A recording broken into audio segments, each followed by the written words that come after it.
नमस्कार दोस्तों, इस नेशनल हॉर्टिकल्चर बोर्ड के रिपोर्ट को देखें तो साल 2021-22 में इंडिया में करीब 107 मिलियन मेट्रिक टन फ्रूट्स और 204 मिलियन मेट्रिक टन वेजिटेबल्स का प्रोडक्शन हुआ था। World food and agriculture organization के एक रिपोर्ट के मुताबिक हमारा देश केले, आम और पपीते के प्रोडक्शन में नंबर 1 पर आता है, जहां दुनिया के केले का 26.4%, आम का 43.8%, पपीते का 39.3% प्रोडक्शन इंडिया में ही प्रोड्यूस होता है।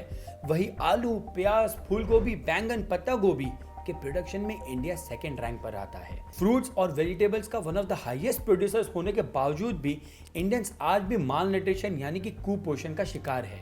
जहां 57% महिलाएं एनीमिया का शिकार है, वही 35% बच्चे स्टंटिंग यानी कि अपने उम्र के अकॉर्डिंग कम हाइट से पीड़ित है। Public health foundation of India की एक रिपोर्ट को देखें तो इंडिया में सारे प्रीमेच्योर डेथ्स में से 80% डेथ्स खराब खाने की वजह से होते हैं और इसका सबसे बड़ा कारण है एडल्ट्रेशन यानी कि फल और सब्जियों में मिलावट। यानी हम जो भी फल और सब्जियां खा रहे हैं उसमें न्यूट्रिशन की भारी कमी है। एडल्ट्रेटेड फूड खाने की वजह से stomach disorder, skin disease, heart disease, यहाँ तक कि कैंसर होने का भी चांस बढ़ जाता है। 2022 की एक रिपोर्ट को देखें तो इंडिया में 10 करोड़ से ज़्यादा लोग खराब खाने से बीमार हुए थे, जिनमें से 1,20,000 लोग की जान चली गई। आज की वीडियो में हम विस्तार से ये जानेंगे कि आखिर एडल्ट्रेशन होता क्या है और किन तरीकों से क्यों ये फार्मर्स और ट्रेडर्स फल और सब्जियों में मिलावट करते हैं, इसे खाने से हमारे हेल्थ पर क्या क्या असर पड़ रहा है और आखिर में इंडिया में फ्रूट्स और वेजिटेबल्स का प्रोडक्शन मैनेज कौन करता है। अगर आप गूगल में सर्च करोगे तो एडल्ट्रेशन यानी मिलावट कई प्रकार के हो सकती है। एडल्ट्रेशन का सबसे कॉमन तरीका है फ्रूट्स और वेजिटेबल्स में oxytocin, calcium carbide, acetylene, ethylene जैसे केमिकल्स इंजेक्ट करना ताकि वो समय से पहले तैयार हो जाए। इसे आर्टिफिशियल रिपनिंग ऑफ फ्रूट्स भी कहते हैं। इंडिया में फल और सब्जी में मिलावट उनके उगने से पहले ही स्टार्ट हो जाती है। यहाँ आप देख सकते हैं कि कैसे खेती के समय फार्मर्स आर्टिफिशियल फर्टिलाइजर और पेस्टिसाइड्स का यूज़ करते हैं। इसके यूज़ करने से उनके फल और सब्जियों का आकार तो बढ़ जाता है, लेकिन उसकी न्यूट्रिशन वैल्यू बिल्कुल ख़त्म हो जाती है। इसके साथ साथ आर्टिफिशियल फर्टिलाइजर्स का यूज़ करने से सॉइल की क्वालिटी भी ख़राब हो जाती है। इस पे आगे और बात करेंगे, लेकिन पहले ये जान लेते हैं कि आपके घर में जो फल और सब्जियां आती है आखिर उनमें कितनी मिलावट होती है। इस वीडियो में आप देख सकते हैं कि कैसे कुछ लोग धनिया को एक केमिकल में डुबा रहे हैं, जिससे कि ये कुछ ही देर में धनिया बिल्कुल हरा भरा हो जाता है।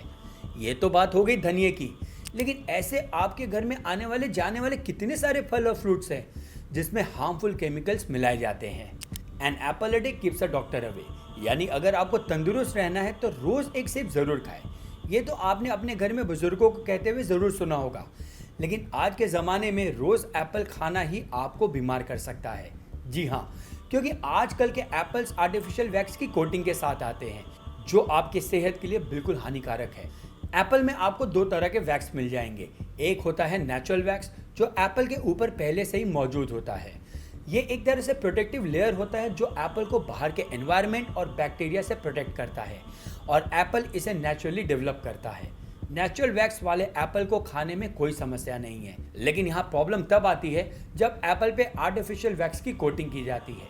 ये कोटिंग करने का मेन रीज़न है ताकि एप्पल को लंबे समय तक खराब ना होने देना और इसके साथ साथ इसको और शाइनी और अट्रैक्टिव बना देना, जिससे कि ये आपको फॉरेन का एप्पल बोल के और कस्टमर को ज़्यादा अट्रैक्ट करते हैं ताकि उसे महंगा और ज़्यादा दामों पे बेच सके। Bangalore based nutritionist doctor Anju Sood का कहना है कि आपकी बॉडी आर्टिफिशियल वैक्स आसानी से डाइजेस्ट नहीं कर पाती और ये आपके पेट के लिए काफ़ी हार्मफुल हो सकता है। इसके साथ साथ आर्टिफिशियल वैक्स खाने से आपको रेस्पिरेटरी इश्यूज, अल्सर्स और इन्फेक्शंस होने का भी खतरा बढ़ जाता है। अब आपके घर में जो एप्पल आ रहा है उसमें आर्टिफिशियल वैक्स की कोटिंग है या नहीं, इसको पता लगाने के लिए एक बहुत ही आसान तरीका है। आप एप्पल को एक नाइफ से हल्का हल्का छिल के देखें। अगर उसमें वाइट वैक्स की कोटिंग निकल रही है तो मतलब एप्पल आर्टिफिशियल वैक्स से कोटेड है। ऐसे एप्पल को रोज़ खाने से बचे। ये तो बात हो गई आर्टिफिशियल कोटिंग की, लेकिन अब आते हैं हमारे मेन पॉइंट पर, जो है आर्टिफिशियल रिपनिंग। अब वो बनाना हो या एप्पल हो या वाटरमेलन, इन सभी में फार्मर्स और प्रोड्यूसर्स ऑक्सीटोसिन नाम का एक ग्रोथ हार्मोन का यूज करते हैं, जिससे फल और सब्जियां वक्त के पहले ही बड़े हो जाते हैं। दोस्तों, ऑक्सीटोसिन एक ग्रोथ हार्मोन होता है जो मैमल्स में पाया जाता है। मैमल्स में ये एक बहुत ही इंपॉर्टेंट हार्मोन है क्योंकि ये हमारे बॉडी पार्ट्स के ग्रोथ को कंट्रोल करता है और यही सेम हार्मोन फार्मर्स फ्रूट्स में इंजेक्ट करते हैं ताकि उनकी ग्रोथ हो सके। अगर दूसरे फर्टिलाइजर से कंपेयर करें तो ऑक्सीटोसिन रिलेटिवली कम प्राइस में मिल जाता है। फार्मर्स इसलिए इसे ज़्यादा से ज़्यादा यूज़ करना पसंद करते हैं। अपने कम प्राइस के साथ साथ ऑक्सीटोसिन अपने साथ कुछ हेल्थ रिलेटेड डिसीज भी लेकर आता है।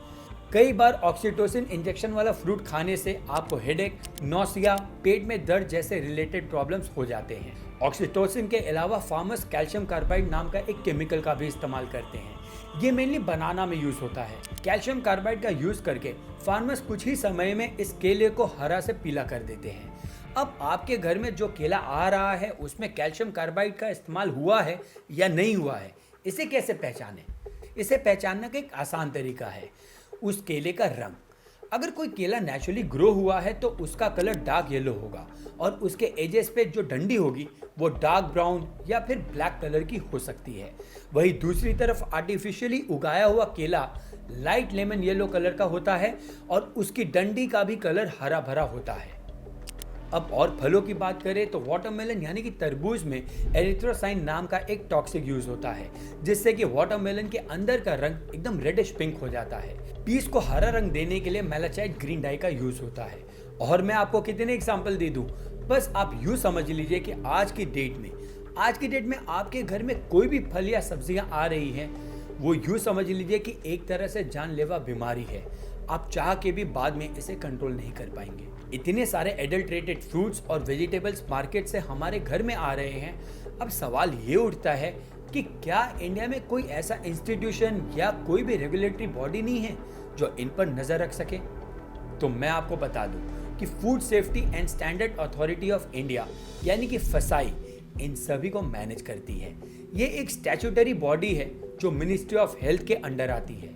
दूध, दही, फल, सब्जी, हमारे घर में जो भी खाने के प्रोडक्ट्स आते हैं वो पहले फसाई की नज़रों से ही गुजरते हैं। इन सभी फूड आर्टिकल्स का manufacture, storage, distribution, sale, import सब कुछ फसाई के अंडर आता है।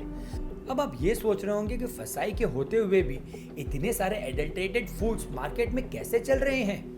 तो देखो, जो भी पैक्ड फूड्स प्रोडक्ट्स होते हैं उसमें तो फसाई आसानी से रेगुलेट कर लेती है और अपने स्टैंडर्ड के हिसाब से उसे आगे एंड कंज्यूमर तक भेज भी देती है। लेकिन जब बात आती है फल और सब्जियों के इनफॉर्मल सेक्टर की, इसे मैनेज करना फसाई के लिए एक हेडेक की तरह है, क्योंकि इंडिया में खेती का इनफॉर्मल सेक्टर बहुत बड़ा है। नेशनल अकाउंट स्टैटिस्टिक्स की एक रिपोर्ट को देखें तो साल 2017-18 में एग्रीकल्चर, फॉरेस्ट्री और फिशिंग में फॉर्मल सेक्टर का कंट्रीब्यूशन महज 2.9% था और वही दूसरी तरफ इनफॉर्मल सेक्टर का कंट्रीब्यूशन 97.1%। आप जिस ठेले वाले से फल या सब्जी लेते हो तो वो सभी इनफॉर्मल सेक्टर में आते हैं। फसाई इन्हीं को मैनेज नहीं कर पाते।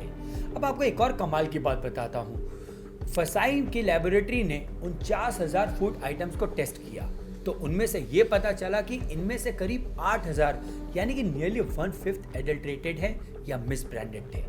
फसाई की 2020 की रिपोर्ट को देखें तो इंडिया में पिछले 8 साल में फूड एडल्ट्रेशन के केसेस डबल हो गए हैं और उत्तर प्रदेश, झारखंड और तमिलनाडु में सबसे ज्यादा 45% एडल्ट्रेटेड फूड सैंपल्स मिले हैं। आपके घर में जो भी पैक्ड फूड आता है उसमें भी कंपनीज काफी तरह से घोटाला करती है। फसाई के farmer member doctor Satish Kulkarni बताते हैं कि कंपनीज जो अपने पैक के पीछे ऑर्गेनिक, 100% नेचुरल या multigrain, low fat, zero cholesterol, ये सारी चीजें जो लिखती है जैसे कि नो एडेड शुगर, ये सारी चीजें जो भी क्लेम करती है वो हमेशा सच नहीं होता है। लेकिन लोगों को लगता है कि इतनी बड़ी कंपनी है, झूठ थोड़ी बोलेगी। ऐसा बिल्कुल भी नहीं है। कंपनीज अपना प्रॉफिट बढ़ाने के लिए कुछ भी कर सकती है। डॉक्टर कुलकर्णी साफ कहते हैं कि आप ऐसे फॉल्स क्लेम से बिल्कुल बच के रहिए। टाइम टू टाइम फसाई सर्वे कंडक्ट कराती रहती है ताकि उन्हें एटलीस्ट ये तो पता चलता रहे कि मार्केट में कितने एडल्ट्रेटेड फूड्स मौजूद है। फसाई ट्रेडर्स और फार्मर्स को वार्निंग्स भी इशू करती रहती है, वो फ्रूट्स में आर्टिफिशियल केमिकल्स का इस्तेमाल करना कम कर दे। रिसेंटली तमिलनाडु की गवर्नमेंट ने 9 लाख रुपए वर्थ के आर्टिफिशियल मैंगोज को ढूंढ के डिस्ट्रॉय किया था। ये तो एक केस है जो गवर्नमेंट ने पकड़ लिया। अब आप ये सोचिए कि ऐसे कितने सारे केसेस होंगे जिन्हें गवर्नमेंट पकड़ भी नहीं पाती, ट्रैक भी नहीं कर पाती।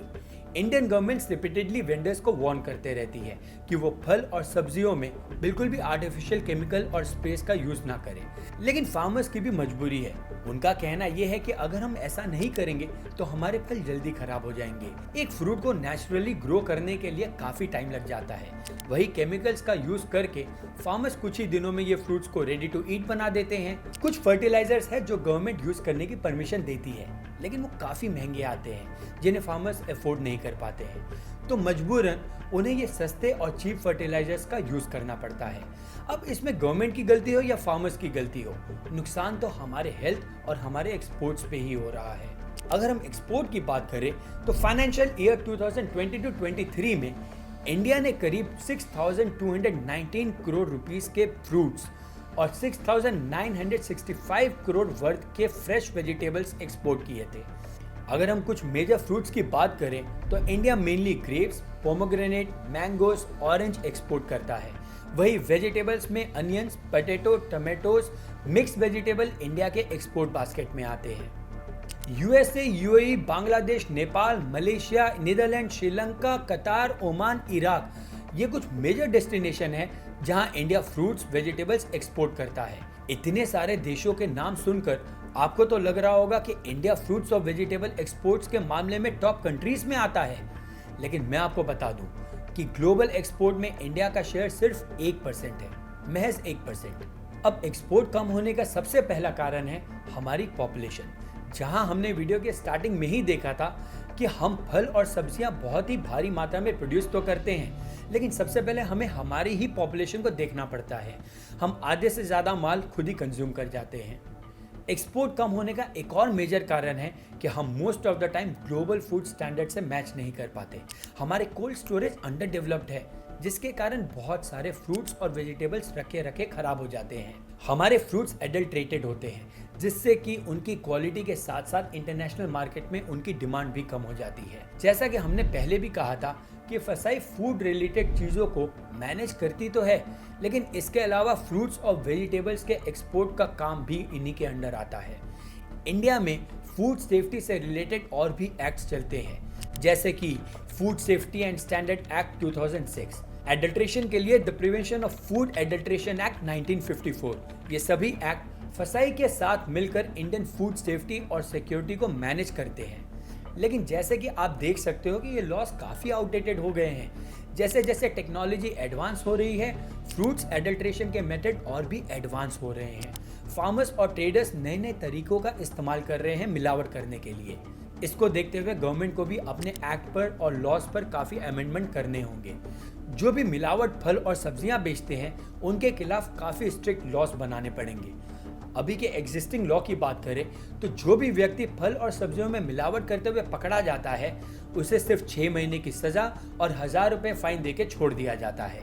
अब आपको नहीं लगता कि ये काफ़ी कम पनिशमेंट है? शायद ऐसे लॉस की वजह से फार्मर्स और ट्रेडर्स खुलेआम मिलावट कर रहे हैं। इसे रोकने के लिए गवर्नमेंट को और स्ट्रिक्ट लॉस बनाने ही पड़ेंगे। अब आपको क्या लगता है, ऐसे क्राइम्स रोकने के लिए क्या पनिशमेंट होना चाहिए? हमें कमेंट्स करके जरूर बताएं। आखिर में मैं बस जाते जाते इतना कहूंगा कि मिलावटी फल और सब्जियां खाने से बचें। भले ही थोड़ा महंगा हो, लेकिन हमेशा ऑर्गेनिक फल और सब्जियां ही खरीदें, क्योंकि हेल्थ से बढ़कर कोई भी वेल्थ नहीं है। अगर आपको मेरा ये वीडियो पसंद आया हो तो इस चैनल को सब्सक्राइब जरूर करें और इस वीडियो को ज़्यादा से ज़्यादा लोगों के साथ शेयर करें, ताकि उन्हें ये पता चल पाए कि कैसे फल और सब्जियों में मिलावटें की जा रही हैं। मैं आपको मिलूंगा फिर से एक नई वीडियो के साथ। तब तक के लिए स्टे हेल्दी, स्टे सेफ। धन्यवाद। जय हिंद।